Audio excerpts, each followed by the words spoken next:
Hello intellectual birds. So in this video we'll be talking about the French Revolution. French Revolution आपके 9th class का first chapter है और 10th class के first chapter का एक main pillar भी. तो we'll be talking about the French Revolution. तो सबसे पहले बात करते हैं डेट्स की कि फ्रेंच रेवोल्यूशन हुआ कब. तो फ्रेंच रेवोल्यूशन जो है वो स्टार्ट हुआ था 1789 में और चला कब तक 95 to 99. 99 में इसलिए भी ऐड करी हूँ क्योंकि इस रेवोल्यूशन के कुछ जो आफ्टर इफेक्ट्स थे वो 99 तक रहे. तो देखिए लेट 18th सेंचुरी में अक्रॉस द ग्लोब अगर एक ड्रास्टिक चेंज आया था तो वो चेंज आया था किसके वजह से, फ्रेंच रेवोल्यूशन की वजह से. अब इसके पहले भी 2 रेवोल्यूशन हुए थे बट इन 2 रेवोल्यूशंस की बात मैं क्यों नहीं कर रही हूँ, वो इसलिए नहीं कर रही हूँ क्योंकि अमेरिकन और इंग्लिश रेवोल्यूशन जो हुआ था उसका इम्पैक्ट इतना ज़्यादा नहीं था जितना कि फ्रेंच रेवोल्यूशन का था. अब फ्रेंच रेवोल्यूशन का जो इफ़ेक्ट था वो इतना ज़्यादा था क्योंकि इकोनॉमिक कंडीशन, सोशल एस्पेक्ट और एडमिनिस्ट्रेटिव कंडीशन पर अगर किसी भी रेवोल्यूशन ने ड्रास्टिक चेंज लाया था तो वो था फ्रेंच रेवोल्यूशन. देखिए तो सबसे पहले तो आपको मैं समझा देती हूँ इस रेवोल्यूशन के causes, why this revolution happened और the causes of the French revolution. आपको अगर ये कॉजेस समझ आएंगे तो आगे की सारी प्रोसेस जो है वो अच्छे से समझ आएगी. तो number first was absolute monarchy. यानी कि absolute monarchy का मतलब सबसे पहले क्या होता है, monarchical सिस्टम का मतलब होता है ऐसा सिस्टम जिसमें जो किंग होता है, the king has the highest authority और dominance. यानी कि जो किंग का पावर होता है वो utmost पावर होता है, उसके ऊपर कोई भी पावर नहीं होता और सारा पावर जो है वो किंग के पास होता है. यानी कि किंग जो भी डिसाइड करेगा the people has to follow that. सारे जो लोग हैं उनको वो चीज़ फॉलो करनी रहेगी.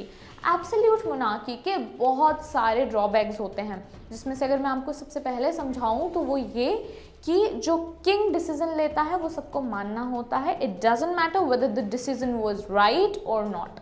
सही या गलत डिसीजन था या नहीं इससे कोई फ़र्क नहीं पड़ता. किंग ने जो डिसीजन लिया है it has to be the last word. यानी कि जो किंग ने डिसीजन लिया है वहीं पर बात ख़त्म हो जाएगी. अब वो सही रहा हो, नहीं रहा हो, जस्टिस मिला हो, जस्टिस ना मिला हो, वो दूसरी चीज़.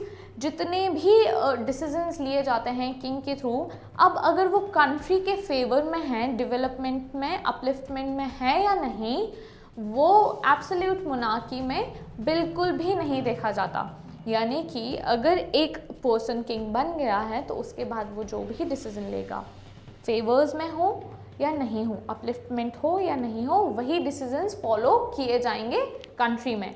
अब देखिए ये जो एब्सोल्यूट मोनार्कियल सिस्टम था ये इतना ज़्यादा बढ़ गया था और किंग के जो डिसीजंस थे वो इतने ज़्यादा पुअर डिसीजंस थे कि जो वहाँ का पॉपुलेशन था, क्राउड मॉब था, वो एग्जॉस्ट होने लगा था और बहुत ही ज़्यादा फ्रस्ट्रेट होने लगा था, जिसकी वजह से ये एक रीज़न यहाँ पर आ गया कॉन्फ्लिक्ट्स होने का.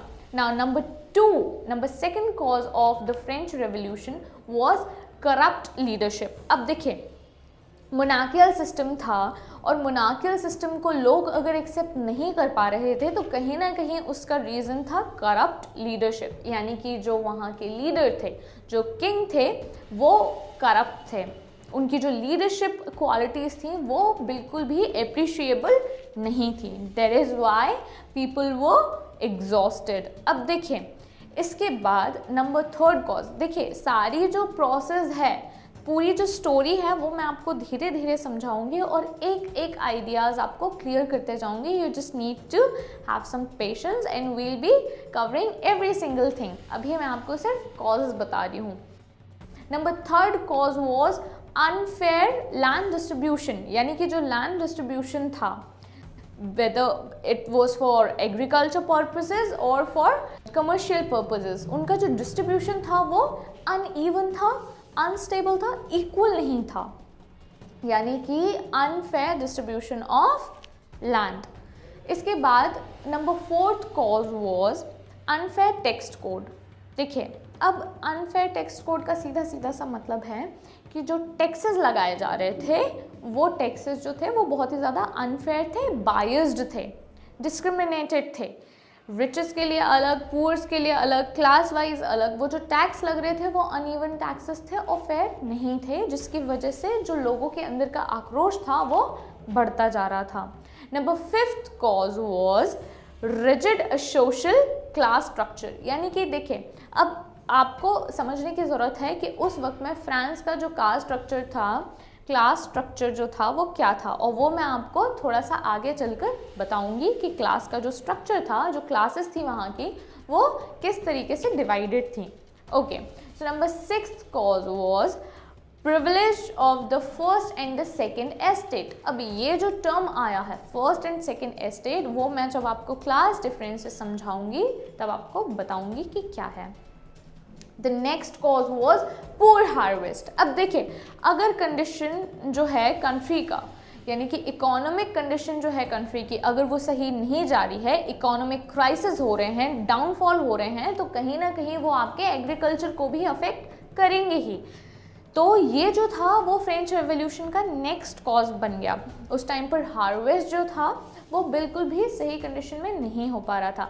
एग्रीकल्चरल कॉजेज जो थे, एग्रीकल्चरल क्राइसिस आ रहे थे, जिसके वजह से लोग अपना खुद का भी पेट नहीं भर पा रहे थे, और hence it became the reason of और the cause of the revolution. The next cause was failure of Louis 16 to accept reforms. अब देखिए, कोई भी किंग अगर अपने पॉपुलेशन की बात सुनता है, अपने कॉमन पीपल की बात सुनता है, एक्नॉलेज करता है, कंसिडर करता है, तो वहाँ का जो पॉपुलेशन होता है वो भी उसको सपोर्ट करता है। उस वक्त जो किंग थे फ्रांस में, वो उन रिफॉर्म्स को जो लोग कर रहे थे, जो प्रोटेस्ट हो रहे थे, जो रिफॉर्म्स हो रहे थे, जो चेंजेस आ रहे थे, वो उनको एक्सेप्ट नहीं कर पा रहे थे, जिसके वजह से एक और कॉज बन गया ये आपके फ्रेंच रेवोल्यूशन का। Always remember, change is the ultimate law of universe. तो अगर कोई भी इंसान चेंज के साथ साथ खुद को अकोमोडेट नहीं कर पाता है तो ऑब्वियसली वो डाउनफॉल फेस करता है, और वही हुआ था लुइस 16 के साथ। अब हम बात करते हैं नेक्स्ट कॉज की। तो next cause of the French revolution was the spread of enlightenment ideas. देखिए, आपको समझने की बहुत अच्छे से ज़रूरत है कि अगर आप किसी न्यू चीज़ से इंट्रोड्यूस होते हैं तो ऑब्वियस सी बात है, there will be two ways, either you will accept them और यू विल रिजेक्ट देम। या तो आप उन आइडियाज़ को एक्सेप्ट कर लेंगे या रिजेक्ट कर देंगे। तो जो एनलाइटमेंट के आइडियाज़ थे उस वक्त पर जो आ रहे थे फिलोसोफर्स के थ्रू, वो लोगों ने बहुत ज़्यादा एक्सेप्ट किए थे। क्यों? क्योंकि जो जितनी भी प्रॉब्लम्स थी और जो एक्सप्लॉयटेशन हो रहा था उसको इन फिलोसोफर्स के थ्रू लोगों द्वारा एक्नॉलेज किया जा रहा था। यानी कि फिलोसोफर उन कॉमन पीपल को वो एक्नॉलेज करा रहे थे that you are suffering from these things and you've been exploited, आपका एक्सप्लॉयटेशन किया जा रहा है। तो ये एक कॉज बन गया फ्रेंच रेवोल्यूशन का। यानी कि जो वहाँ के लोग थे वो धीरे धीरे अवेयर होने लगे थे उनके साथ जो कुछ भी हो रहा था उस चीज़ से। The next cause was inflation. अब देखिए, अगर इकोनॉमिक क्राइसिस आएगा तो सीधी सी बात है कि धीरे धीरे डिमांड बढ़ेगा और सप्लाई जो है वो कम होगा, और डिमांड के बढ़ने पर और सप्लाई के कम होने पर इन्फ्लेशन की सिचुएशन जो है वो अकर होती है, यानी कि आ जाती है। तो ये हुआ क्यों? ये इसलिए हुआ बिकॉज उसी टाइम पर पुअर हार्वेस्ट था, पूरा जो कंट्री का स्टेबिलिटी था वो बहुत ही ज़्यादा अफेक्ट हुआ था, जिसके वजह से इकोनॉमिक क्राइसिस आया और इन्फ्लेशन होने लगा। बट लोगों का जो इनकम का सोर्स था वो बहुत ज़्यादा लिमिटेड था, जिसके वजह से उनको सफ़र करना पड़ रहा था, और ये सिर्फ कॉमन पीपल को सफ़र करना पड़ रहा था, जिसके वजह से लोगों के अंदर एग्रेशन बढ़ने लगा था, वो एग्जॉस्ट होने लगे थे और उनको एक ऐसा रास्ता चाहिए था जिसके थ्रू उनकी जो सारी प्रॉब्लम्स हैं वो सॉल्व हो सके।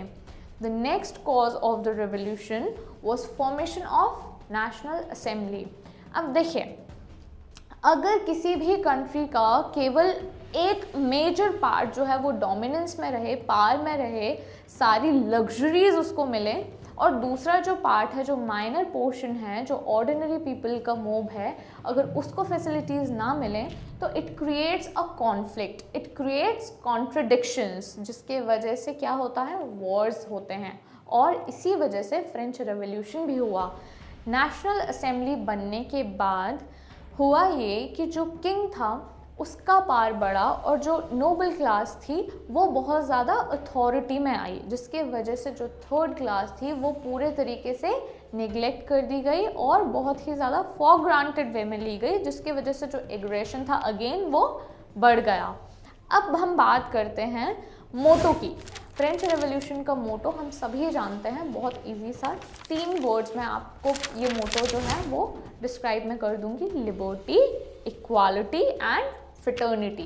देखिए, लोगों को क्या चाहिए थी, लिबर्टी। किन चीज़ों से, जितना ज़्यादा उन पर बाउंडेशंस लगाई गई थी उन चीज़ों से। इक्वालिटी चाहिए थी उन्हें क्लास डिफरेंसेस के बेसिस पर, यानी कि जो क्लास डिफरेंस क्रिएट कर दिया गया था, uneven distribution of income, land etcetera था, उनको वो सारी चीज़ें इक्वल करनी थी, इक्वालिटी चाहिए थी। और फ्रेटर्निटी, फ्रेटर्निटी का मतलब होता है ऐसा ग्रुप या ऐसी कोई क्लास जिसका प्रोफेशन जो है वो या फिर जो इंटरेस्ट है वो सेम हो। आपको मैं बता दूं कि फ्रेंच रेवोल्यूशन के वक्त जो कंडीशन थी यूरोप की, उसमें लोगों को अपना प्रोफेशन चूज़ करने का भी राइट नहीं दिया जाता था। Just think for once, how would you feel अगर आपको कोई आपका प्रोफेशन चूज़ करने ना दे, आप पर एक बाउंडेशन लगा दी जाए कि you have to do the certain job, आप इसके अलावा कुछ और नहीं कर सकते, तो obviously it will create a kind of conflict in your mind and enrage you. It will infuriate you and hence you'll try to just get rid of it. और वही हुआ था वहाँ के लोगों के साथ कि अगर उनके पास उनका प्रोफेशन चूज़ करने का राइट नहीं है तो ये उनके राइट्स के साथ एक तरीके से खिलवाड़ है, और हैंस वो क्या चाहते थे, इन सारी चीज़ों से छुटकारा चाहते थे। Alright, so what you need to remember is that कि इस पूरे ड्यूरेशन में कुछ पोस्टर्स जो हैं और स्लोगन्स जो हैं वो रिलीज़ किए गए थे वहाँ के लोगों के द्वारा, ताकि जो उनका प्रोसेस है एनलाइटमेंट का वो बहुत ज़्यादा स्मूथली और रैपिडली बढ़ना शुरू हो। उनमें से एक पोस्टर 1793 में रिलीज़ किया गया था जिसमें लिखा हुआ था, यूनाइट एट इंडिविजुअलिटी डी ला रिपब्लिक लिबरेट इगलाइट फिटरनाइट ओला मॉट। इसका अगर मैं आपको मतलब समझाऊं तो सीधा सीधा सा ये है कि वो सिर्फ और सिर्फ लिबर्टी, इक्वालिटी और फिटर्निटी चाहते हैं, और अगर गवर्नमेंट उन्हें ये नहीं दे सकती तो इसके बाद अगर वो किसी चीज़ की डिमांड करते हैं तो वो है death. That means they want unity, individuality of Republic, liberty, equality, फिटर्निटी और death. This propaganda poster was released or published in 1793 representing the French First Republic with the slogan Unity, Individuality of the Republic, Liberty, Equality, Fraternity or Death. National motto of France and the Republic of Hayati was this poster. अगर आप ये चीज़ याद रखेंगे तो आपको उसका जो लोगो है, जो मोटो है पूरे रेवोल्यूशन का, वो याद रखने में बहुत ज़्यादा आसानी होगी। अब सबसे पहले जो सबसे ज़्यादा ज़रूरी चीज़ है वो ज़रूरी ये है कि आपको क्लास डिफरेंसेस जो हैं और जो क्लासेस थे, वहाँ के जो एस्टेट्स थे, उनको समझना ज़रूरी है कि फ्रेंच रेवोल्यूशन हुआ क्यों और उसके जो एस्टेट्स थे वो क्या क्या थे। फ्रांस में उस वक्त 3 क्लासेस डिवाइडेड थी, यानी कि जो पूरा फ्रांस था वो 3 क्लासेस के बेसिस पर डिवाइडेड था। Number first was the first estate. जो फर्स्ट एस्टेट होता था, यानी कि जो अपर क्लास होती थी, वो होती थी क्लर्जी, प्रीस्ट एंड पोप्स की। देखिए, क्लर्जी मैन, प्रीस्ट और पोप जो होते हैं ये चर्च के हायर अथॉरिटीज़ होते हैं जो पूरा रिलीजन का जितना भी जिम्मा होता है वो संभालते हैं।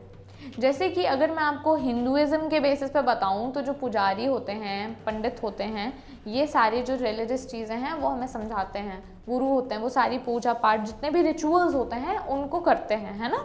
वैसे ही कैथोलिक या फिर क्रिश्चियन रिलीजन में जो है वो क्लर्जीमैन, पोप्स और प्रीस्ट के बेसिस पर सारा काम होता था, और जो पोप होते थे वो सुप्रीम अथॉरिटी होते थे चर्च के।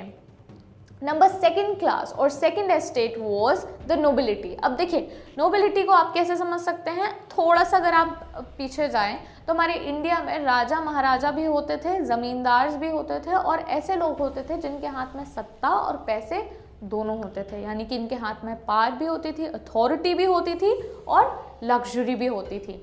तो वैसे ही फ्रांस में जो सेकेंड एस्टेट था वो नोबिलिटी का होता था, यानी कि वो सारे लोग जिनके पास अथॉरिटी है और जिनके पास लग्जरी है। तो ये हो गई नोबिलिटी क्लास। और थर्ड क्लास जो होती थी, अब इसमें आ जाते थे सारे बाकी के बचे लोग, यानी कि जितने भी आप कह लें upper middle class, low middle class, average and poor class. अब इसमें जितने भी लोग आते हैं, B it peasants, B it artisans, B it merchants etcetera, वो सब आपके थर्ड एस्टेट में आ जाते थे, थर्ड क्लास में आ जाते थे। अब इसके बाद फ्रेंच रेवोल्यूशन में अगर आपको एक टर्म याद रखने की ज़रूरत है तो वो है बुर्जुआजीज। बुर्जुआजीज एक ऐसी कम्युनिटी होती थी जिनको आप कह सकते हैं पूंजीपति, यानी कि ऐसे लोग जिनके पास मेजर वेल्थ जो होता था सोसाइटी का वो होता था। जैसे कि अगर मैं आपको समझाने की कोशिश करूं तो साहूकार, इनके पास अच्छा खासा पैसा होता है। क्यों? क्योंकि ये इंटरेस्ट के बेसिस पर पैसा देते हैं और इंटरेस्ट लेते हैं।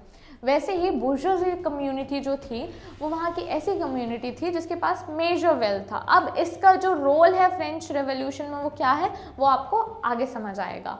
तो अब फ्रेंच रेवोल्यूशन को समझने के लिए सबसे पहले हम एक स्टोरी को समझते हैं, और इस स्टोरी में आपको कुछ चीज़ों को याद रखने के लिए मैं कुछ टिप्स देती हूँ। देखिए, तो सबसे पहले बोर्बन बिस्किट जो है वो आप सभी लोगों ने खाया होगा या सबको पसंद होगा। आई थिंक ऑलमोस्ट सारे लोगों को पसंद होगा। तो आप बोर्बन से याद रख सकते हैं कि लुइस 16 जो था, जो उस टाइम का किंग था, वो बोर्बन फैमिली से बिलोंग करता था। अब देखिए, लुइस 16 जो था वो उस टाइम पर अथॉरिटी में था, पावर में था। क्यों? क्योंकि वो किंग था। लेकिन उसके जो डिसीजंस होते थे और लीडरशिप की जो क्वालिटीज़ थी वो ठीक नहीं थी। क्यों? क्योंकि वो जो कंट्री के वेलफेयर में होनी चाहिए वो ऐसा नहीं होता था। कंट्री के वेलफेयर से दूर दूर तक उसका कोई लेना देना नहीं हो पाता था। क्यों? क्योंकि फ्रेंच रेवोल्यूशन के पहले अमेरिकन रेवोल्यूशन चल रहा था और लुइस 16 अमेरिकन रेवोल्यूशन में उनका फेवर कर रहा था और उनको सारा जो मनी है, जो कंट्री का मनी है, वो लेंड कर रहा था। अब देखिए, ये जो मनी वहाँ पर भेजा जा रहा था वो मनी जो था वो ऑर्डिनरी पीपल से भी लिया जा रहा था टैक्सेस के फॉर्म में, वेरेज जो मर्चेंट्स थे, जो लेंडर्स थे, उन पर भी 10% टैक्स लगाकर वो वहाँ से पैसे ले रहा था। यानी कि जितने भी वहाँ के अपर मिडिल क्लास थे, बुर्जुआजी कम्युनिटी भी ले लीजिए, और जितने भी लोग जिनके पास अच्छा खासा वेल्थ था उनसे पैसे लेकर वो वॉर में लगा रहा था। दूसरी चीज़, पैलेस ऑफ वर्सले, जो लुइस 16 का वो पैलेस था उसके पूरे मेंटेनेंस के लिए भी हैवी अमाउंट लगता था, बहुत ज़्यादा हाईली एक्सपेंसिव था और बहुत ज़्यादा उसके खर्चे होते थे। यानी कि उस पूरे पैलेस को मेंटेन करने के लिए भी अच्छा खासा पैसे की ज़रूरत होती थी। अब देखिए, अगर आपका इनकम का सोर्स नहीं है लेकिन आपके एक्सपेंसेस बहुत ज़्यादा हैं तो क्या होगा? धीरे धीरे आपके जो इकोनॉमिक कंडीशन है, जो आपका फाइनेंशियल स्टेटस है, वो नीचे आता जाएगा। और वही हुआ था उस वक्त फ्रांस के साथ। यानी कि सारा पैसा बाहर तो जा रहा था लेकिन इनकम के सोर्सेज नहीं थे, और इसके वजह से हो क्या रहा था कि जो लेंडर्स जिनसे वो लुइस 16 पैसे लेता था वो टैक्सेस बढ़ा रहे थे पीजेंट्स पर। यानी कि अगर आप इसको क्लास के बेसिस पे समझें तो आप कुछ इस तरीके से समझ सकते हैं कि जो सेकंड एस्टेट था वो थर्ड एस्टेट की तरफ क्या कर रहा था? सेपरेशन कर रहा था, बहुत ज़्यादा बढ़ा रहा था टैक्सेस को, जबकि उस वक्त पर वहाँ के एग्रीकल्चरल कंडीशंस और सर्कमस्टांसेस ठीक नहीं थे, बहुत ज़्यादा एडवर्स थे, जिसकी वजह से जो पीजेंट्स थे, फार्मर्स थे, वो टैक्सेस पे नहीं कर पा रहे थे। आप अपनी इंडियन हिस्ट्री से भी काफ़ी हद तक इस चीज़ को रिलेट कर सकते हैं कि जब ब्रिटिशर्स आए थे तो एक ही टाइप का क्रॉप लगाने की वजह से सॉइल की जो फर्टिलिटी है वो ख़राब हो रही थी, सॉइल डिग्रेड होती जा रही थी, और जो फार्मर्स थे वो पे टैक्स नहीं कर पा रहे थे। वैसे ही हाल कुछ हुआ था फ्रांस के साथ। तो जो देखें, थर्ड एस्टेट था उस पर प्रेशर धीरे धीरे बढ़ता जा रहा था सेकेंड एस्टेट के थ्रू, और जितने भी लेंडर्स थे, मर्चेंट थे, इन पर प्रेशर बढ़ रहा था किसका? किंग का। अब देखिए, इसके बाद अगर कोई और कॉज बनता है लुईस 16 को और ज़्यादा पुअर लीडर कहने के लिए, तो वो ये कि लुईस 16 ने उस वक्त जितने भी चेंजेस थे उनको अकोमोडेट नहीं किया था। लोगों के व्यूज़, आइडियाज़ और व्हाट हिज कंट्रीमैन डिमांड्स, उसको इस चीज़ की कोई परवाह नहीं थी। यानी कि देखिए, अगर किसी भी चीज़ पर किसी भी टाइप का रिस्ट्रिक्शन लगा दिया जाए, सप्रेशन क्रिएट किया जाए, तो होता क्या है कि उसका एडवर्स इफेक्ट सामने आता है। वहाँ के लोगों पर, स्पेशली जो थर्ड एस्टेट था, उसके ऊपर इतना ज़्यादा सप्रेशन क्रिएट कर दिया गया था कि वहाँ के लोग कॉन्फ्लिक्ट करने को धीरे धीरे तैयार होने लगे थे। और तैयार होने क्यों लगे थे? बिकॉज एक्सप्लॉयटेशन जो है वो हद से ज़्यादा बढ़ गया था। और अब आपको एक चीज़ और समझने की ज़रूरत है, और वो ये है कि अगर टैक्सेस बढ़ते जाते हैं और इनकम का सोर्स कुछ भी नहीं है, साथ में टैक्सेस बढ़ने के अलावा आपको जो बेसिक फैसिलिटीज़ हैं वो भी प्रोवाइड नहीं की जाती हैं, तो धीरे धीरे आपके अंदर कॉन्फ्लिक्ट्स क्रिएट होंगे और ये रेवोल्यूशन का क्या बनेगा? कॉज बनेगा। क्यों? क्योंकि उस वक्त ये किसी एक इंसान के साथ नहीं बल्कि पूरा थर्ड एस्टेट के साथ हो रहा था। सबसे पहले समझने की बात यह है कि फ्रेंच रेवोल्यूशन अब इन सारी चीज़ों की वजह से हुआ कैसे धीरे धीरे। तो पहले एक्सप्लॉयटेशन होता रहा, बट लोग अवेयर नहीं थे कि उनके साथ एक्सप्लॉयटेशन हो रहा है। यानी कि जो पीजेंट क्लास था उसका जो पूरा अटेंशन था वो अपने वर्क पे था, rather than what they are going through. वो किस चीज़ से गुजर रहे थे उनका उस पर ध्यान नहीं था। अब यहाँ पर मेजर रोल प्ले किया फिलोसोफर्स ने। यानी कि उस वक्त यूरोप के जो ग्रेटेस्ट फिलोसोफर्स थे उन्होंने अपने वर्क्स के थ्रू धीरे धीरे एनलाइटमेंट करना शुरू किया और लोगों को बताना शुरू किया कि वो जिस चीज़ से गुजर रहे हैं वो सीधा सीधा एक्सप्लॉयटेशन है, और अगर उन्होंने आवाज़ खड़ी नहीं की तो कंडीशन पूरे तरीके से उनके हाथ से निकल जाएगी। तो अब बात करते हैं कुछ इम्पॉर्टेंट फिलोसोफर्स की जिनके नेम्स आपको याद रखना ज़रूरी है ताकि आप कुछ चीज़ों को समझ पाएँ। तो जो फर्स्ट फिलोसोफर थे हमारे वो थे जॉन लोके और Locke, whatever you can pronounce it. He was an English philosopher and physician widely regarded as one of the most influential of Enlightenment thinkers and father of liberalism। यानी कि John लोके को हम father of liberalism भी बोलते हैं। Now what you need to remember is that in 1690 Locke published his two treatises of government. He argued that the natural rights such as life, liberty and property existed in the state of nature and could never be taken away or even voluntarily given up by individuals. These rights were inalienable। यानी कि आपके जो कुछ rights हैं liberty के, property के, ये पहले से नेचर में एग्जिस्ट करते हैं, ये कोई भी प्रोवाइड आपको नहीं करा सकता। Next philosopher is जर्मी Bentham. He was an English philosopher, jurist and social reformer regarded as the founder of modern utilitarianism and utility values. यानी कि हर एक चीज़ का यूटिलिटी है, आप किस चीज़ को किस हद तक यूटिलाइज कर सकते हैं वो समझाना। अब इसमें बात इंसानों की भी की जा सकती है। The next philosopher was Voltaire. ये फ्रेंच हिस्टोरियन भी हैं और फिलोसोफर भी हैं। He was French historian and philosopher who is famous for his biting attacks on Roman Catholic Church and their orthodox traditions and his advocacy of freedom of religion। So ये जितने भी philosophers थे इन्होंने major role play किया, और ऐसा कैसे हुआ? इनके वर्क्स के थ्रू धीरे धीरे लोगों के अंदर अवेयरनेस आई। जो सोशल रिफॉर्म्स इन्होंने लाने की कोशिश की उनके थ्रू धीरे धीरे वहाँ की जो पॉपुलेशन है वो अवेयर होना स्टार्ट हुई और उसको समझ आने लगा कि उनके साथ जो हो रहा है वो गलत हो रहा है। मैं आपको बता दूं कि कई बुक्स आर्टिकल्स और जो मैगजीन्स थे वो पब्लिश किए गए थे इस पूरे ड्यूरेशन के थ्रू, सिर्फ और सिर्फ लोगों तक अपनी बात पहुंचाने के लिए और सारे लोगों के अंदर एक एनलाइटमेंट लाने के लिए कि वो अब इस चीज़ के अगेंस्ट अपना स्टैंड लेना शुरू करें। देखिए, तो बेसिकली इस पूरे रेवोल्यूशन के कुछ फेजेस थे और वो 3 फेजेस में जो रेवोल्यूशन है वो डिवाइड हुआ। अब यहाँ पर फर्स्ट एस्टेट का भी क्या रोल है आपको वो भी समझ आएगा। रेवोल्यूशन के फर्स्ट फेज में जो क्लर्जीमेंस थे उन्होंने इलीगली अपनी अथॉरिटी जमाने की कोशिश की, और वो कैसे की? टैक्सेस के बेसिस पर। अब ये जो टैक्सेस हैं वो मैं आपको आगे समझाऊंगी, पहले मैं आपको फेजेस बता दूँ।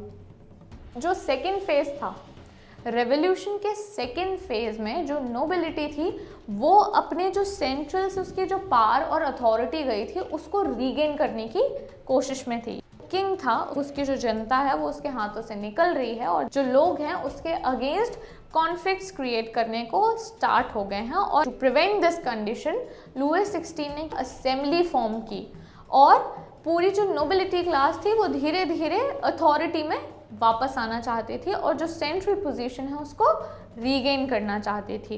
इस रेवोल्यूशन के थर्ड फेज में थर्ड एस्टेट के जो लोग थे वो पूरे तरीके से यूनाइट हो गए और उन्होंने डिसाइड किया कि now they will stand against it, they will take their individual stand as well as in the group, in the community and speak against this injustice. इस मास फेज में पूरे फ्रांस के लोगों ने अलग अलग जगह से यूनाइट होना शुरू किया और रेवोल्यूशन के लिए प्रिपेयर करना स्टार्ट किया कि हम अब धीरे धीरे क्या करेंगे, चेंजेस लाएंगे। अब बात करते हैं हम किसकी? क्लर्जीमैन की, यानी कि फर्स्ट एस्टेट की, जिसमें क्लर्जीमैन्स, बिशप्स, पोप, प्रीस्ट ये लोग आते थे। तो मैं आपको अब बता दूं कि जो फर्स्ट एस्टेट था वो 3 तरीके के टैक्सेस लेता था अलग अलग क्लासेस से। ये टैक्सेस हर इंसान को पे करना होता था और कई बारी इलीगली भी अपनी अथॉरिटी जो है फर्स्ट एस्टेट बताता था। किस पर? इवन सेकंड पर भी और थर्ड एस्टेट पर तो सबसे ज़्यादा। फ्रांस में थर्ड एस्टेट का जो कंडीशन था वो बहुत ही ज़्यादा बुरा था और हर तरीके से जो सप्रेशन था वो थर्ड एस्टेट पर आता था। देखिए, तो जो 3 टैक्सेस थे वो क्या थे? नोबिलिटी के लिए था फ्यूडल टैक्स, डायरेक्ट टैक्स होता था गवर्नमेंट के लिए, और the tax that was paid to the church और क्लर्जी वाज टिथ।